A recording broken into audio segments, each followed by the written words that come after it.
be taking a look at the Arms and Armor Iris Sword. This has the brown leather wrapped grip. So we're going to take a look at some specs with this one and then what it looks like in your hand. This will be a tabletop review, no cut testing with this Arms and Armor Iris Sword. But it's a beautiful blade. It's a really well made blade, and I wanted to share this with you guys today. So let's get to it. Let's take a look at some specs on this one. We have an overall length all the way from the peened pommel, all the way from the very tip to the very tip of this double-edged blade of 38 inches. It's exactly 38 inches. There's a flattened diamond cross section on this blade, giving it a very sleek appearance. It looks very nice for a iris sword, for an arming sword just like this. And the blade itself, right before the front of the guard right here. Let's see, right before the guard. Actually, the guard's actually really nice too. These like flattened sections, like little triangles on the back. Looks pretty cool. The blade is 31 5/8 inches.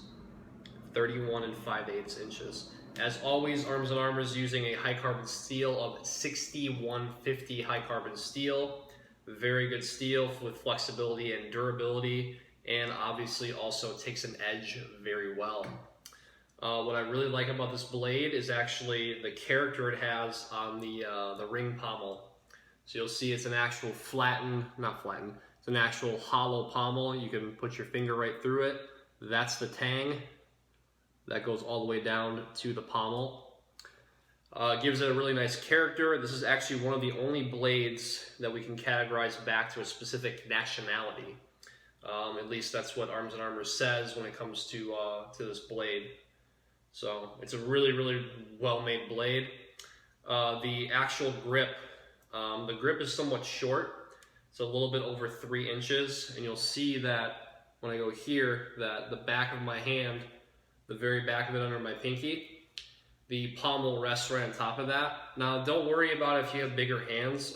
There's actually a lot of room here. It's a little bit shorter than like a standard arming sword would be that we carry here at Kult of Athena. However, it rests very well. There's enough room on this where it's not a perfect circle.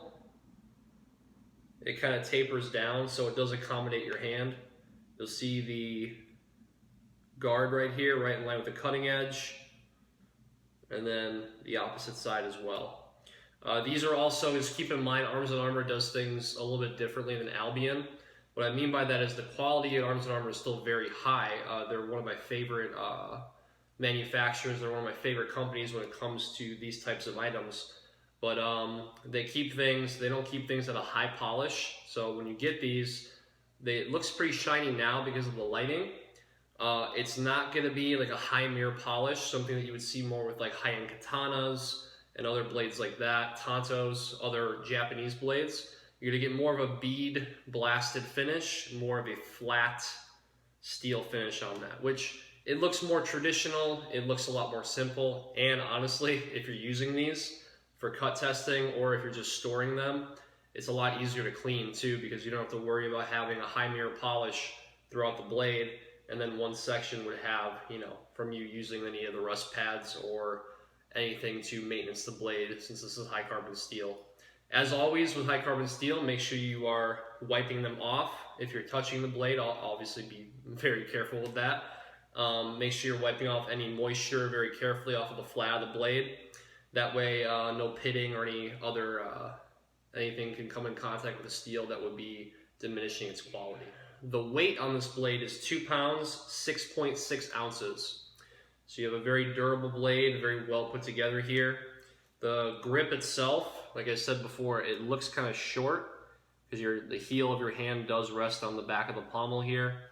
And it's not a circular grip, so you have a rectangular grip here, which is actually better for edge alignment, because if your hand is to move slightly, you're going to be able to adjust the grip accordingly and keep that on your cutting edge right there, instead of it being round where you might pick it up and you're doing something like this. See how it's not in line with the pommel? It's not in line with the guard here. So we're able to, boom, we got that right on line now. So really important. good for precision as well. Alright, so like I said, this one's got a lot of coverage. You can see it's got this very, very good head protection on the highline strikes. If I pull this back, you'll see that right from my hip bone, me being 6 feet tall, right from my hip bone, if I bring this all the way down, I'm not going to actually put the tip of the sword into the ground, but the tip of the sword actually will touch the ground if this is directly in line with my hip.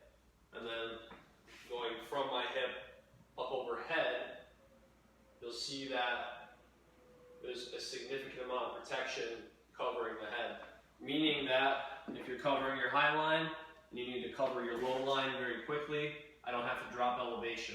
Same on the backhand. I'm here and then I'm back up to the high line. Being indoors, obviously, I'm not going to be able to really swing this with full force or with like full follow through strike. As you can see, there's a lot of coverage behind you.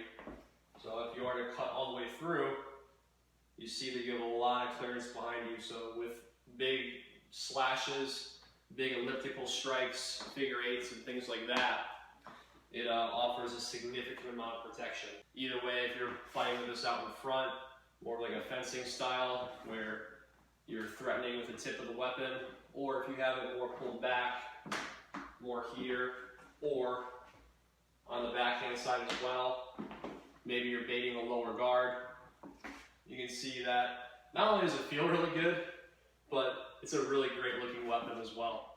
So what I want to do now is go through some up close looks, some very up close looks of this blade.